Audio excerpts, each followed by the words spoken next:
Welcome back all. So in the last video we had put together our P&L for our sole trade, and so this was what it looked like. And I said what I would do in the next video is show you how to enter your sole trader profits into your HMRC self-assessment and submit it. So we're only going to cover the sole trade self-assessment bit with a brief overview, because obviously there are so many different parts and different income and expense and things that may or may not relate to you, and for me to go through each one and explain each one would take an inordinate amount of time, and obviously I don't even have examples of most of the things that could be covered. But I'll show you the basis of doing this, because this is just assuming that you're a sole trader and that's all you are, and you don't have any other types of income, and you're not VAT registered and all that sort of stuff. Those are things for videos into the future. So we want to get our self-assessment information, and now we want to log in and submit it. So all you have to do is go into your browser, type in HMRC login, log in, and hit what comes up.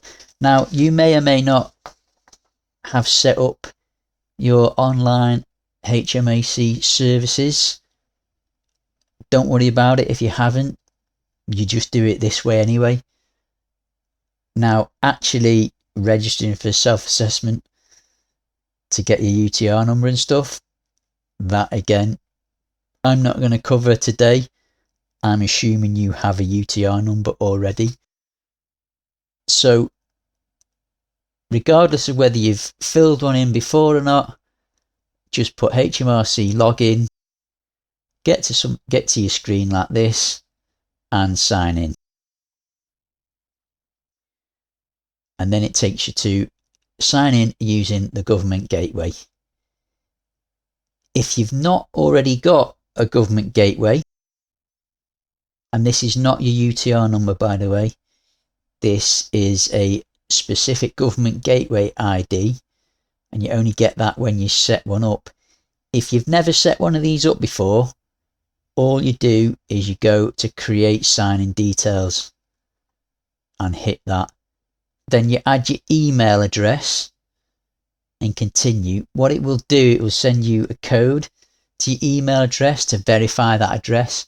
You get that code and you fill it in, and then basically you follow the instructions.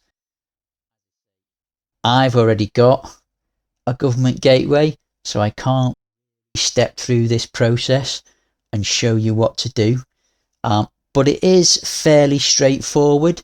The only things you're going to want to make sure is, if you sign up for the first time, is you have your ID,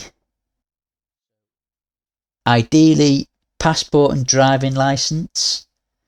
If you haven't got a passport and driving license, you could use your bank account details, and it will ask you questions about what was the last amount and when you last paid HMRC, and your credit file.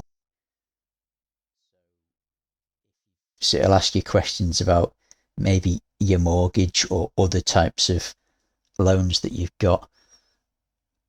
That'll take you through security, and then it will issue you a 12-digit number to log in to your government gateway. Once you've got a government gateway set up, then all you have to do is sign in.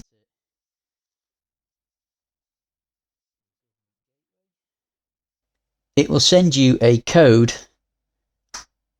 based on the second authentication that you've set up. Ideally, I suggest using a mobile phone so you get text messages, but you can get them via email, or there's a third option. But the easiest way is probably to get your mobile phone. So all you have to do is you set up your mobile phone, is go into your text messages, find the text that they've sent you, and enter the code. You've got 15 minutes and it expires, and continue.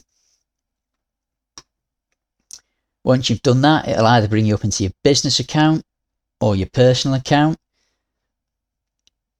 If you're on your personal account, you'll see a section that says self-assessment. Now, if it's the first time you're logging in, you will have to, there'll be something about access your self-assessment or register for your self-assessment.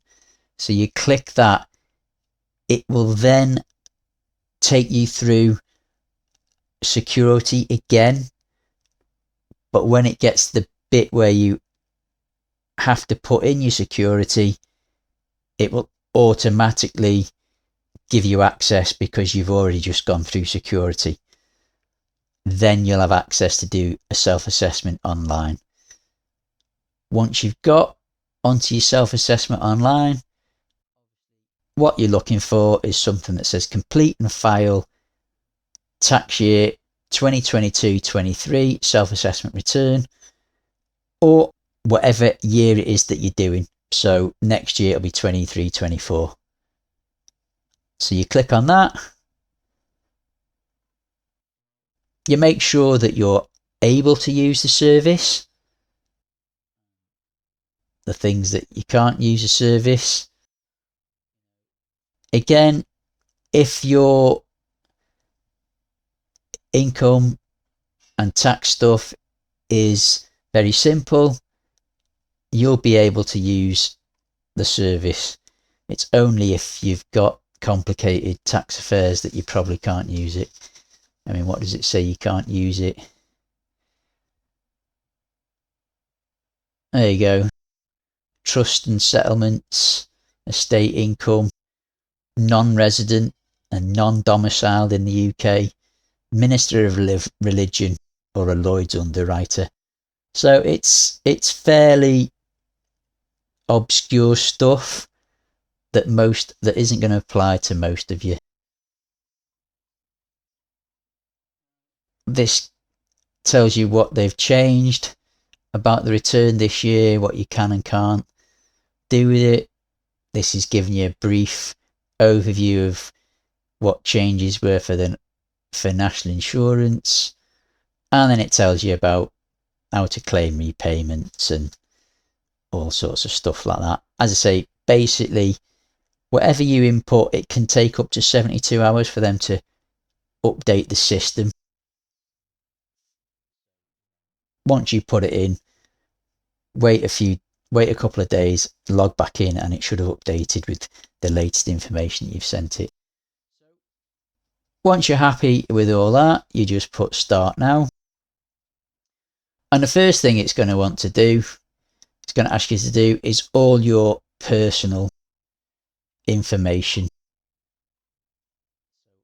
Unfortunately, I'll probably have to block most of this out because it's showing you my personal information. But all this front screen has got is things like your first name, your last name, a unique taxpayer reference, which is your UTR number, your national insurance number, what's your address, what's your residency, your date of birth, your marital status, and then at the very bottom it asks you about, have you been in receipt of student loans? That's page 1. So page 1, you can fill that in, and then once you've filled that in, you save and continue. Then the next page is tailor your return. So this is where you tell it all about what sort of income you've had. So the first one is about your employment income. So if you're employed, you'd tick yes, and then it will ask you how many employments and what are the PAYE. Next one is about if you're self-employed. So this is what we would be ticking as a sole trader. If you had a partnership with anyone, you'd be ticking yes for that. If you'd received income from land or property, so if you rented any houses out, residential or commercial, that would be yes. If you've got any foreign income from overseas, tick yes. And if you've sold anything that's going to be subject to capital gains, you tick yes. All of that stuff is something that we are not interested in today. All we are going to do is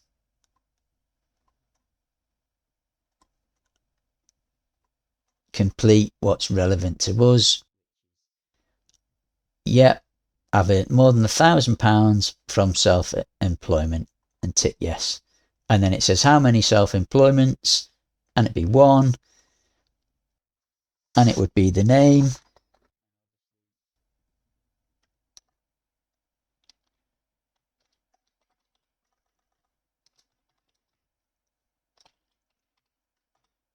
We were Joe Jane Blogs. Save and continue. And then it's just asking you more about interest and dividends and stuff like that. Did you give to pensions? Did you get child benefit? Did you claim any coronavirus? Did you receive other UK income? Have you made any tax losses in the year? If you don't know what these things are, you're always able to just click the help and it will give you a brief explanation as to what it's asking for. Depending on how complicated it is, it might be a little bit more involved. But again, I can't go into each of these today. It would take too long. So all we're saying is we've got none of that, because I'm just trying to do the sole trader stuff. You would obviously have to fill in whichever bits relate to you. If you made contributions to personal pension, it's not workplace but personal pension, you would tick yes. If you gave to charity, you can tick yes. I doubt that's going to apply to anyone watching this. Now this is the married couples allowance. So it's actually for married couples or civil partners. If your partner is a basic rate taxpayer, i.e. doesn't earn in the 40% bracket, then if you haven't utilised all your personal allowance for the year, then you can elect to transfer 10% of that over to your spouse, civil partner, to save them tax. You can transfer a maximum of 1,260 for the year, and this would therefore uplift their personal allowance by that amount, therefore saving them tax on that at 20%. So that could reduce their tax bill by £252 for the year. If it's the other way round, then they can use their tax return to complete that and elect to transfer 10% of their unused allowance over to you. So that's a way that as a married couple or civil partnership, you can influence and reduce your partner's tax bill by £252 for the year. Then you've got other reliefs. Again, for most people, that's venture capital trusts, maintenance, alimony payments. If that relates to you, yes. Again, most of these things are not going to be related to you, so we're just going to fill these in as if none of these relate to us.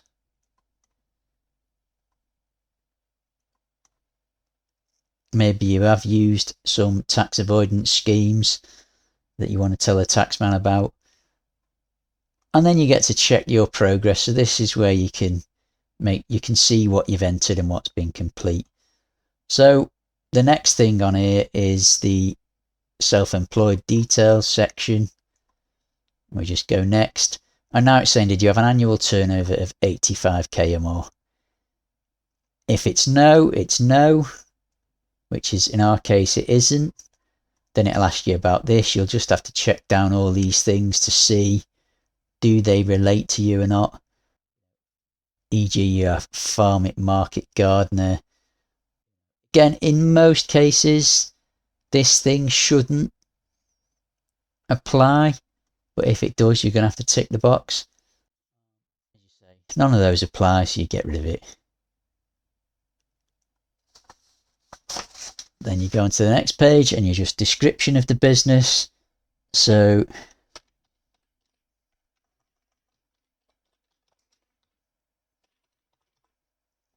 what have you? That's optional, you don't have to fill it in. Has your name and description changed? No. Date your business started. If it started after this date, you would put the start date in. Did your business cease before that? We're going to put no. And then the date your books are made up to. And as I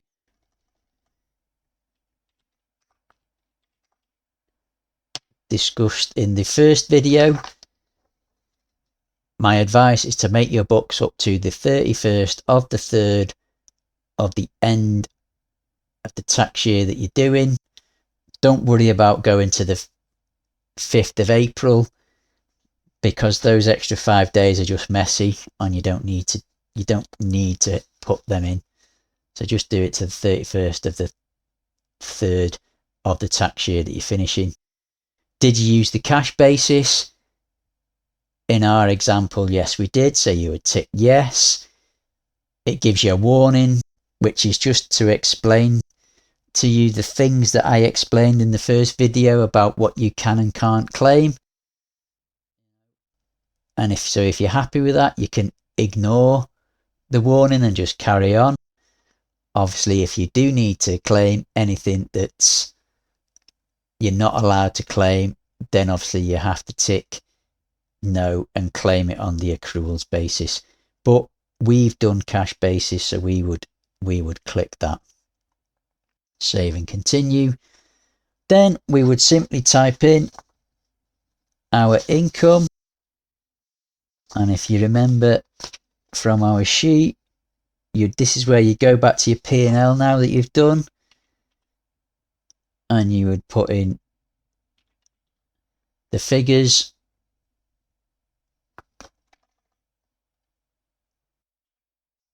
I can't spell. Can't type even.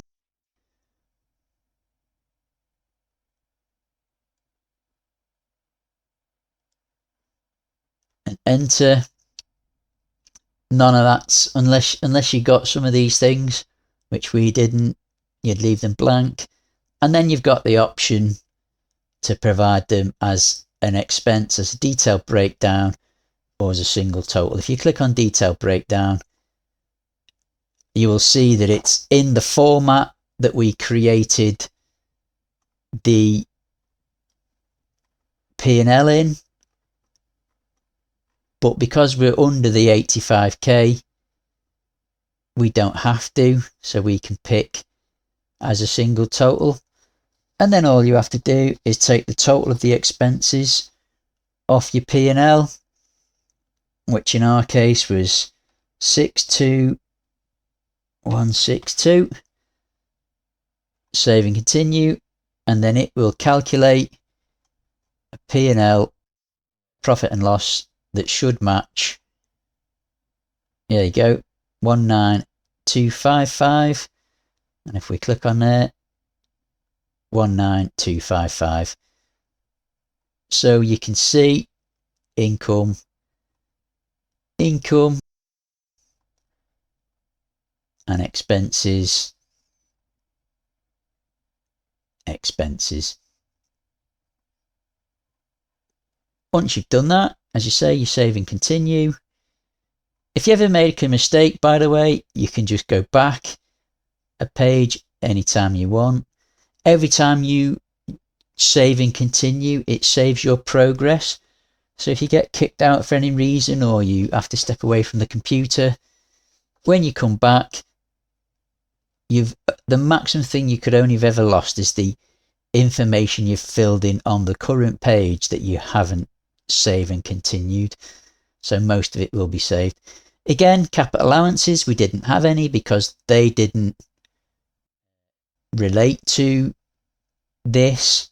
So save and continue. Right, there you can see that it's still got our 19,255. Now, this is where we add the loss. So the loss sheet that we built, losses, and we had the 10,000 brought forward, and then we've offset it against the current year profit. Yeah. This is where that would go. And if you've got losses brought forward from a trade, you have to set them off against the first available profits from that trade. So that is where we would, in this instance, put our 10,000 losses brought forward. And now you can see it's reduced our total taxable profits to the 9,255 from 19,255. And that agrees with our P&L figure there. Once you've done that, we've got no other business income. Save and continue. Please check the help on losses. Yeah, that's fine. I'm happy with it. Usually when it gives you a warning, if you're happy with what you put in, you just save and continue, and it lets you, it's just saying, hang about, are you sure about this before you do it? It's giving you another warning just to double check to make sure you've got it right. This is about other losses that wouldn't apply for cash basis. That doesn't apply for cash basis unless it's final year. And if we had losses this year that we couldn't use, we would put them in that box to carry forward. Yeah, but we haven't got any. Deductions. This is if you're in the construction industry scheme. This is where you would put the amount of tax that was already deducted by the contractor you're working for. Obviously, we're not in the construction industry scheme, so we ignore that. Just on construction industry scheme, by the way, if you are in the construction industry and you do get these payments deducted from your receipts before you get paid, your turnover is the figure you've been paid plus the amounts that have been stopped. It's not just the figure you've been paid, right? Because that's not your income. Your income is the total amount before this has been deducted. So you have to add this back to your income. If you don't, you're under declaring your income and you're effectively getting tax relief twice.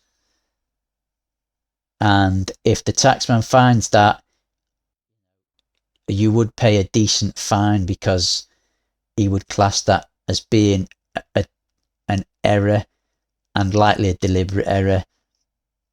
So that's just the thing to note on that. Again, this is asking about class 4. For most people, these things aren't going to apply. If they apply to you, you have to tick whichever ones apply. And in that case, none of these apply. Here's where you can give some other information. If you've got any other information, you don't have to. Here's a summary, so you can see that matches what we add in. Save and continue. Right, and then this is telling you about class 2 national insurance and all that sort of stuff. Again, it's straightforward for most people. You don't have to do anything. And this is just saying, do you want to pay voluntary contributions? So this is where maybe you've got gaps in your national insurance contributions history to qualify for your state pension and other state benefits. So if you've got some of them, you can put yes. You can actually, once you've set up your government gateway and self-assessment online account, there's actually a place in there where you can see your national insurance history. And if you've got gaps, you can phone them up and you can arrange to make voluntary contributions to close those gaps so you can qualify for the maximum state pension and stuff like that. So, but for now, we're going to assume you haven't got any of those gaps and you're just going to put no. Now, this one is about underpaid tax included in your PAYE coding. Have you got any underpaid tax for early years included in your tax code? So if you've been issued a tax code with anything in, you'd need to change it and put whatever it is. But for most people, again, this is going to be correct. So you're going to put yes. Same again. This is all again about changing. You know, again, for most people, this is going to be yes. And then, have you got any other debts showed in your coding? Again, for most people, it's going to be that. If yours is different, you'll have to check your tax coding and all that. But for most of you, unless you've received anything from HMRC telling you that you've changed the tax coding or whatever, just go with yes, yes, and 0. Now this is if you've overpaid. You can just ignore that. Once you've submitted your accounts and what have you, and you've waited the 72 hours for it to update, it will show you whether there's a balance overpaid or not on your account. At which point, if you've got a balance overpaid on your account, you can either leave it there and use it to pay a future tax, and HMRC pay interest on it, or you can ask for a repayment, and you can just ask for a repayment online. It'll ask you to provide your bank details, and that's how you do it. So you don't need to fill in your reclaim requirements on your self-assessment here. You can do it after the 72 hours once it's all updated. This is adjustment to tax for various reasons. Again, in most instances, this shouldn't have any bearing, so you can ignore this. But if you do have any, again, you'll have to just make sure, read about them and put anything in that's required. In 99% of the time, I would say you can just, it doesn't relate to you, so you can ignore it. And then, does this return contain provisional figures? So let's, for argument's sake, say you haven't had chance to finalise some information. It's the last day of the tax year. It's got to be in by midnight tonight, which it does. I was hoping to get these out earlier in the year, but it just didn't happen. So we're doing it now. This will likely be of more use for doing the 23-24 tax year. Or if you're late, this will be of use. But let's say it was the last day of the tax year. If it's not submitted by the 31st of the 1st, you're going to get a £100 fine for being late. You could just estimate your figures and put them in, and then you could put yes and save and continue. Then you could just write in here, figures provided are estimated, waiting on final information, whatever, I don't care, I spelled that wrong, will amend as soon as possible, whatever, and save and continue. Right, and what that does is that will submit it as is to HMRC, with the caveat that these are provisional figures, not final. The computer registers that a self-assessment has been submitted on time, which means you won't get a fine, and you actually get 12 months to amend a self-assessment that's been submitted. So this self-assessment can be amended at any time up to the 31st of January the following year. If you haven't amended it by that date, HMRC will take that as your final submission. So if you are providing provisional figures, do get the correct figures and amend it before that date.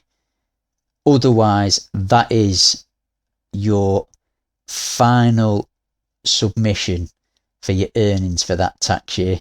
And obviously, if it's wrong and you know it's wrong, then if the taxman picks up on it, comes to investigate, because you knew it was not correct and you haven't corrected it, that will go against you when any sort of fines and anything else is calculated.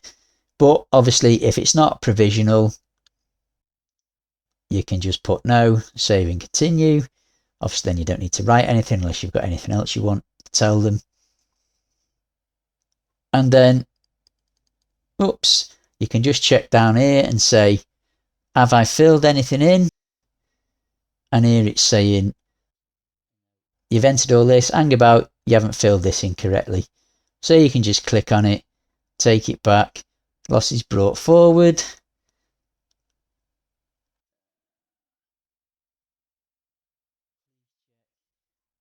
Yeah, I don't care, I'm still happy with that. And then you can go to this. Now this is a summary of your calculation, but if you click view and print your full calculation, you can see the full calculation, what it was based on. So there's your profit from self-employment. If you had other income as well on there, it would show up. Then it shows you what reliefs, there's your personal allowance. And then this would calculate how any tax that you've got to pay is calculated. Obviously, in this instance, our income is below the personal allowance, so we haven't got any taxable income that we're going to pay tax on, because obviously once you net 10,000 off that, we're left with 9,255, which is below the 12,570. And you'd save and continue. Then you can print a copy down of your actual tax return if you want to see.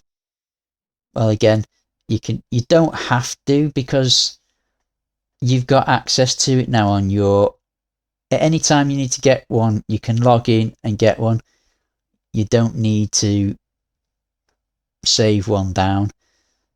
Any attachments you want to add, save and continue. And then here, all it's asking you to do is make a final declaration that the figures that you've put in are accurate and that any coronavirus. So you'd click that and then you go submit, and then it would ask you to provide your signing details again. And then it would send you a code.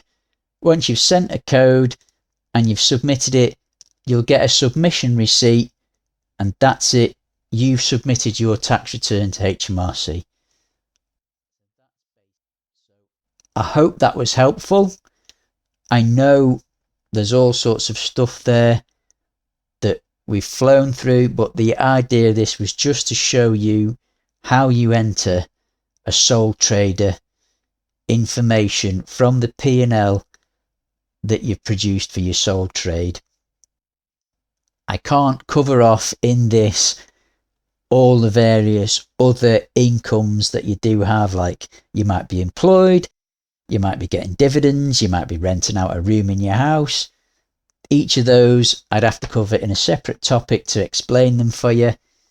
But if you've got those, as long as you tick the boxes at the very start when you're saying, yes, I got this and yes, I got that. And as you say, you can check the requirements. It will tell you, what is this box saying? You can put that in, and then obviously, hopefully, you know the rules. But if all you've got is you're a simple sole trader and you've got no other things, then all you have to do is this. And that's it. So good luck with your tax. I'll continue to produce videos on various other things, such as renting a room out in your house.